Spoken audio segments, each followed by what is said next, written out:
Hi everyone, I'm the director for our New Zealand registered charitable trust, our not-for-profit, called Common Knowledge Trust. I've also had 50 years of experience being a naturopath, which means I've worked with a lot of things. And I particularly specialize in people with severe chronic or acute disabilities, along with pregnancy and childbirth, which may interest none of you. And I've joined a whole bunch of COVID long haul groups because I had COVID in March of 2020, and I had been doing heaps of research, so I used heaps of skills for myself. And I decided a few months ago that I wanted to get into the long haul groups and try to help other people, which has been really, really interesting. I read everything and took a copy of every symptom I could find, and basically there are 20 symptoms. And they bunch up into breathing, heart, and neurological, and that ubiquitous thing called anxiety. So today I'm going to talk to you about breathing, Buteyko, instructor, and also an instructor of Oxygen Advantage. In the link in the description is an interview that my teacher, Patrick, did with a guy named James Nestor, who is an investigative reporter, so he has, nothing in the game, and he just researched a lot of breathing stuff. Breathing has been really basically unknown other than we breathe in and we breathe out every moment of our life. How we breathe is really, really important. When I became a Butecho and Oxygen Advantage instructor 6 or 7 years ago, it was because I had exercise-induced asthma. And being very athletic, I wanted to see if there was a way that I could reduce that. I not only reduced that, but I changed my life. I cannot tell you how profound a change it is to change your breathing. Did it take work on my part? Absolutely, because we breathe in and we breathe out at every moment. And when we realize how dysfunctional our breathing is, it's very scary, as a lot of you know, because you feel breathless and you're having panic attacks and your heart's racing all over the place. The challenge is for you to understand that you, your mind, your emotions, and your body is just one thing. The medical profession, and this is not to fault the medical profession, health is a big topic. It's hard to have holistic doctors. They silo a pulmonologist and a cardiologist and a neurologist and a psychologist and everything in between. They all have specialties, and they often aren't dealing with you holistically. That's not their fault, and you shouldn't blame them. You have to deal with you holistically. It's not their responsibility. And I can't stress that enough. You breathe in and breathe out every moment of the day. So when I'm talking to you now, I'm breathing in my nose when I need to inhale. That's one subtle thing that I changed in order to change my breathing. Why do you want to change your breathing? And I thought about this last night before I decided to give this talk. I'm the director of a trust called Common Knowledge. Trust me, I am looking to find the simplest ways to understand anything around healthcare. I did that around pregnancy and childbirth with hundreds and hundreds of families in the early 1970s because I worked with medically high-risk people, pregnant women, and births. I have no medical training by choice. So why did I bother, or why could I? Because we wanted to see if personal skills could help reduce or prevent risks from becoming problems and problems from becoming tragedies. And what we found out was, yes, that wasn't particularly hard in a lot of ways. There are multiple risks. So there are multiple types of breathing issues, multiple types of heart issues, multiple types of neurological, multiple types of psychological issues, a lot of them. And they all have sort of a spectrum from not so bad to just horrible. Risks in pregnancy and childbirth are the same. And so there are a lot of risks. Few become problems. Most of the problems get resolved. And a tiny percent become tragedies. And right now, you're dealing with long-haul symptoms. And each of you are responding on the post you're writing as though you're in crisis mode. And the reason you feel in crisis mode is several. One is this is new. It's like a tornado hit your house. Would you be in crisis mode? Of course. How long would it take for you to recover from that trauma? Much less if one of your children or your partner died unexpectedly. So we have to treat this newness with respect. It's going to take time. And everything we do to help ourselves, pass on to your medical provider.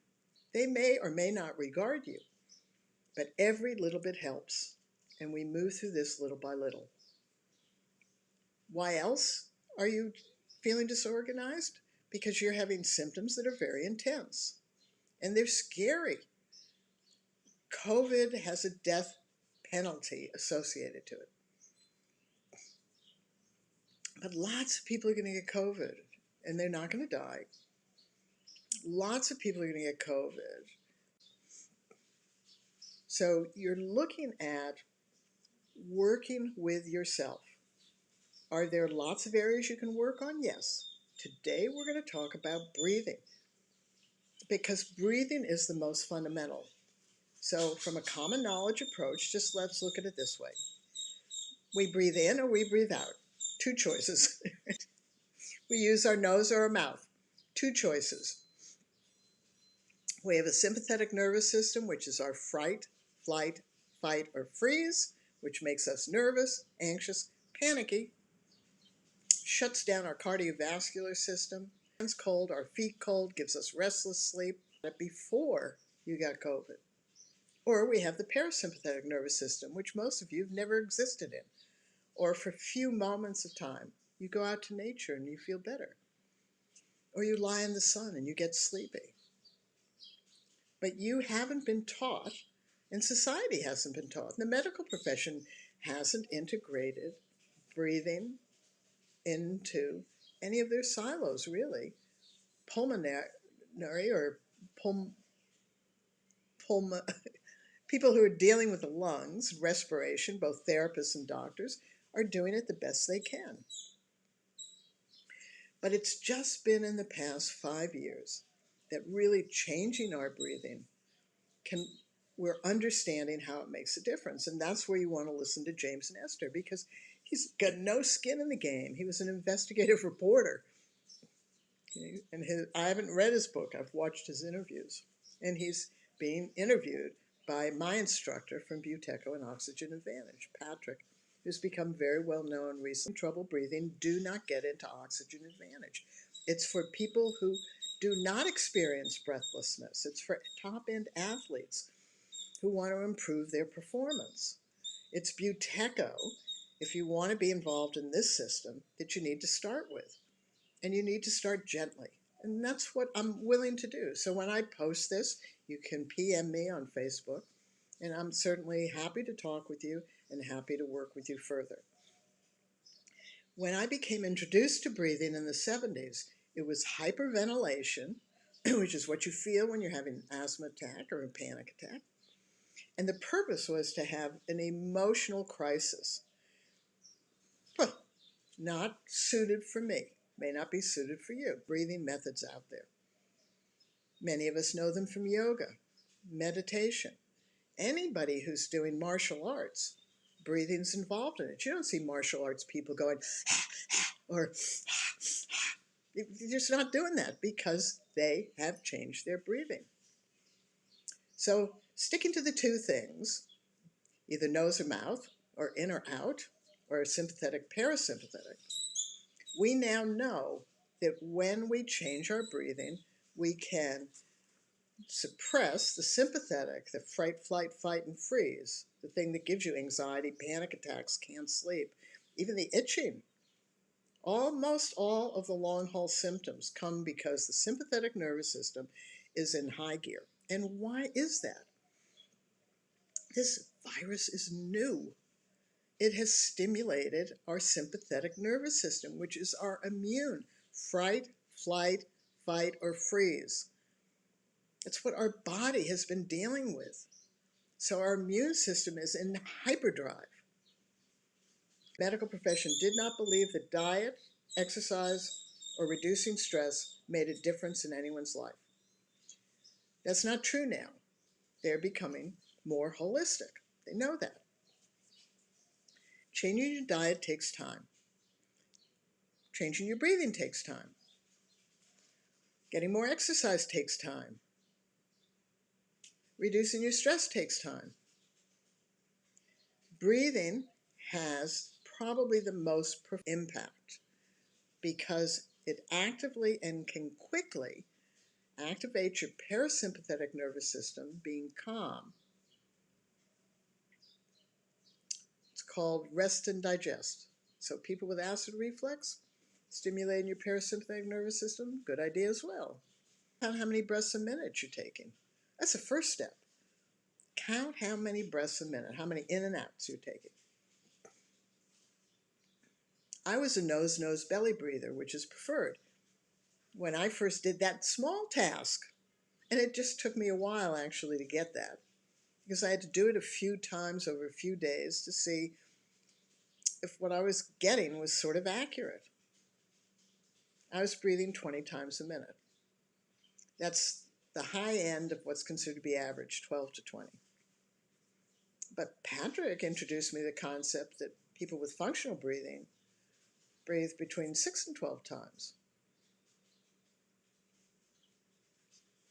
They just, honestly, they were just like, well, how do you do that?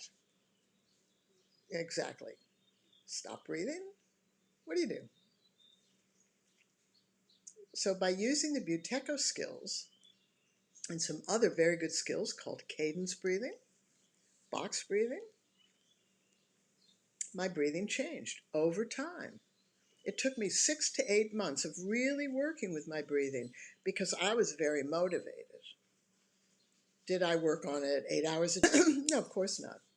The most I probably did 10 or 15 minutes, 2 to 3 times a day. But most days it was becoming more conscious of my breathing. And then it was refining the consciousness by understanding what I needed to do in my biophysiology to reset this breathing center in the back of my brain. Because when I feel breathless, I feel like I need to breathe in, breathe out, breathe in, breathe out, breathe in, breathe out, breathe in, breathe out. So count how many breaths a minute. Average is 12 to 20. When I got 20, there's part of me that goes, well, I'm average. And another part of me goes, that's the high end of average. And the other part of me goes, I want to get it lower. So that's just up to you. Okay. So I'm not going to be able to do all of this in one thing. So I'm going to continue it again tomorrow. So count how many breaths a minute and then ask yourself, happy? You're happy, you're not going to listen to me. If you want to change, then you are. Okay? And I want to tell you what the two things are that you need to change. And this is going to sound very scientific. But because I run a trust called Common Knowledge, I had to simplify stuff because I couldn't read the damn stuff. And I didn't know what an oxygen dissociation curve meant or how that lived in my body. So I had to find out what it was doing in my body. I feel it in my body. And that's the strong point that I give to you, the ability to understand this from our own self.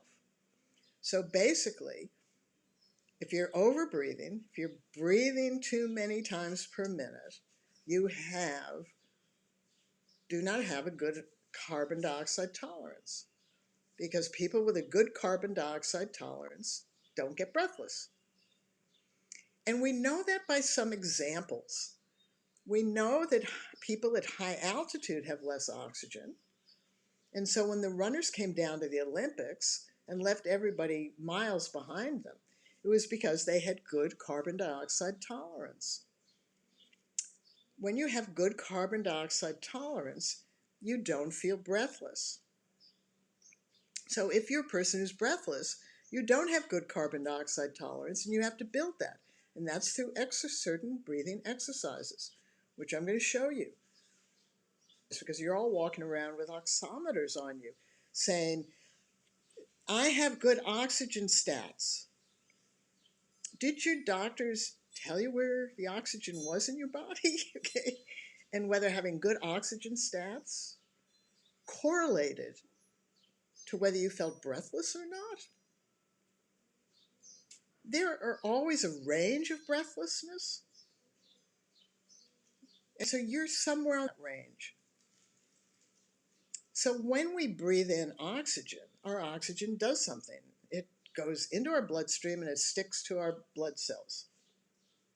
I knew this from the childbirth and the stuff that I was doing in the 1970s because babies in utero have two oxygens attached to their blood cells. That's called fetal hemoglobin. But at birth, they change. It only is one. How that changes, I don't know. Don't care, right? But the hypothesis is that the reason babies start to breathe when they come out, because their umbilical cord's still attached to them, is breathing at birth. They can go up to 20 minutes, and the oxygen is sufficient in their body to feed their organs and their brain and their heart without suffering brain damage. An adult, you and me, minutes. Now, can you imagine if you're breathless, not breathing for 4 to 5 minutes? No, you can't. Of course not. 20 breaths a minute is no indication that I could have not been breathing for 4 to 5 minutes by choice. But think about free divers, those people who go under the water, and they're not breathing for 6 to 10 minutes. How did they do that? They developed better carbon dioxide tolerance. The runners from Kenya who came down had it because they lived where there was less oxygen. So all their life was developing better. So when you have better carbon dioxide tolerance, it just separates that oxygen from your red blood cells. And then what does it do with it? It sends it out into your organs, your brain, your heart, your stomach, your lungs, where it gets utilized. Oxygen in your bloodstream doesn't get utilized well. You have to have a good carbon dioxide tolerance for this disassociation to occur. And then the oxygen's used in your body. How do we know that's true? Because people who have good carbon dioxide tolerance don't get a buildup of lactic acid as fast. Because lactic acid is an indication that the tissues and organs are not getting enough oxygen. So you get a metabolic waste product. So if you have an athlete who is not breathless, but they want to improve their sports performance, and they use these Butecho or Oxygen Advantage skills, what they experience is that they can run the same distance, the same amount of time, but their heart rate is not beating as rapidly. So do you understand what that means? That means the oxygen that they're using is better used by their vital organs. They were already not breathless, so their lungs didn't need to be helped, but their heart rate was faster because it's working harder, because it's slightly starved of the ability to use the oxygen in the system. But you're just a normal person. Maybe you were an athlete beforehand and now you experience breathlessness. You have to start somewhere. There are lots of breathing methods and look them all up, okay? Butecho, from my viewpoint, and why I became an instructor, it was really the only method when I used skills that I could change my breathing for life. Do I use it every day? Of course not. When my breathing's fine, why bother? But it took 6 to 8 months of my doing something with it every day for me to really get the change. And then what did I do? I wanted to improve certain areas. When I went faster or longer or further, I wanted to be breathless. I wanted not to be breathless for a longer period of time. Or when I went up hills, I didn't want to get breathless as fast. So I refined. But you guys are starting. Did I get breathless when I had COVID? No. But right at the end, because I had it for about 21 days, I had this oppression in my chest. I recognized that as my sympathetic nervous system starting to go into hyperdrive, that immune reaction. Okay? So the oppression in the chest may not be that you're more breathless. It may be you're having an autoimmune flush. So then I had to work and utilize the Butecho skills to calm myself down and to activate the parasympathetic nervous system. And you do that one way is developing better carbon dioxide tolerance. And you're going to say, show me some skills, show me some skills. Yeah, I can't do everything all at once, okay? And you don't want me to do this for hours. So I'm going to try to do this, then do more, because it's a system. And you can look on YouTube. I'm a Butecho instructor. As I said, you can reach out to me and work with me. So the other thing you need to do, which I had never heard of, it was, well, it's not true. I had heard about it, but from a different context, okay? And that was the development of nitric oxide. I had heard about it, but not about breathing. There's a UK BBC program called Trust Me, I'm Your Doctor, and they did a series on skin cancer. And so they do this informal research, and they had 3 groups, eating a lot of vitamin D, taking vitamin D supplements, going out into the sun. And one of the doctors then went to a researcher, and he had some human skin like that, sunlight pouring onto it. I said to the doctor, do you notice that white glowing layer under your skin? That's human skin. You see that? It's obvious. It's like poop. And he said, that's nitric oxide. And the doctor said, what's that? And he said, it is the great vasodilator. We have 100,000 miles of blood vessels. Nitric oxide dilates them all the way down to here. Why do we get cold hands and cold feet? Because our blood vessels, our capillaries down here, are not dilated. They're constricted, which means that the oxygen, if it gets out of the bloodstream and gets used, isn't being used. Or even the oxygen in our blood can't get down there. So we have cold hands and cold feet. So when we're in the sun for 20 minutes without sunscreen, what do we do? What do we experience? Do we get really energized? No, we get sleepy. Right? Get sleepy. That is the parasympathetic nervous system. And we can feel a tingling in our body when the sun's on us.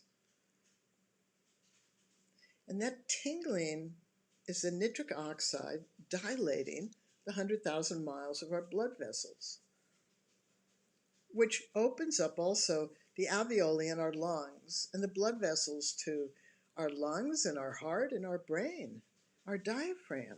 We get sleepy. That's nitric oxide. But when we use the breathing exercises, we're developing the nitric oxide here and in our sinuses. Recently, just recently, over the past, I don't know, year maybe, YouTube has a bunch of humming videos about creating nitric oxide in your sinuses. So if you're talk about humming, where can you hum? How do you hum? So the humming can't be in your throat. It's not where your sinuses are, right? It has to be here, here. So how do you get your humming to go up? Let's talk about your tongue. Because who go figures this, eh? Okay, just open your mouth. Where's your tongue? Down the bottom of your mouth. Okay, put your tongue on the top of your mouth. Try opening your mouth. You can't do that. So if you're a mouth breather, you have poor tongue placement. So we've gone over placement. So we've gone over basically three things: carbon dioxide tolerance, increasing that, producing and distributing nitric oxide through your sinuses and through an inhale. And now we're talking about nose breathing. Honestly, I was a nose breather. Many of you are not nose breathers. So what can you do for yourself right now? Breathe more and more in and out your nose. To which some of you say, well, my nose is stuffed. We'll get to that. Okay, it is stuffed. But every time you breathe in your nose, you are distributing a small amount of nitric oxide. If you put your tongue to the roof of your mouth and hum, driving, washing the dishes, taking a walk, before you go to bed. If you can get it up to 2 minutes, 5 minutes, the guy who cured himself of some sort of chronic nose thing did it for an hour a day for a few weeks. I can't do it for an hour a day. But if I go for a walk, I do it. If I remind myself, I do it. And do you know what happens when it vasodilates? Your nose can sometimes get unstuffed. And you can feel warmer. You feel tingling here, tingling here, tingling in your chest, tingling here. Okay, so we're going to just recap. What are the three things you need to understand first? You need to develop a better carbon dioxide tolerance, and we're going to go over those skills in the next video. You need to develop more nitric oxide in your system so that you vasodilate better. And you can do that by humming, right? And that's all over YouTube. Butecho's all over YouTube. You don't have to wait for me. And you need to breathe in and out your nose more. How do you do that if you're a constant mouth breather? Tape your mouth. Put your tongue up. If you're in Australia or New Zealand, you can buy a product called Myospots, Myospots. I have no affiliation with them. I was listening to a dentist who developed them because he works with children who are mouth breathers and whose face changes because they're mouth breathers. And it's a little natural round thing that sticks here, and your tongue worries it, bothers it, takes an hour for it to dissolve. But as your tongue's touching it and getting this banana or blueberry flavor, whatever it is, it's conditioning the muscle of your tongue so it isn't lazy and lies in the bottom of your jaw. Muscle in your tongue. And that changes everything, because what you don't know, and you're not looking for it. Your tongue is connected to connective tissue, that white stuff in your body, all the way down the front line of your body to your toes, all one piece. And that's connected to your back and to your sides, all the way through your body. So when you have a stronger tongue, you're strengthening the connective tissue in your body. You can get it in the US and Canada through another company. Just write Myospots. They're Australia-based, and they sell them. They say it takes an hour for this thing to dissolve. So an hour of tongue exercising. Don't go to sleep with it there. Okay. So remember the three things: more and more nose breathing. Just do that. If you're a mouth breather most of the time, remind yourself, you're an adult, you're perfectly capable. If your nose is stuffed, then take a breath in and out your mouth, and then go back to your nose breathing. Humming with the tongue at the roof of your mouth to create a sensation here. And remember, breathe in your nose. So don't hum so much that when you breathe in your nose, you want to do this. That's over breathing. So just hum enough so that you can breathe in. And hum some more. Breathe in. Hum some more. Breathe in. Do that, right? And the other is the carbon dioxide tolerance. Okay. That we haven't really dealt with yet, because that's a wee bit more complicated, but not hard. Okay, so I'm going to finish up now. Hope you like this. Don't hesitate to reach out. See you later. Bye-bye.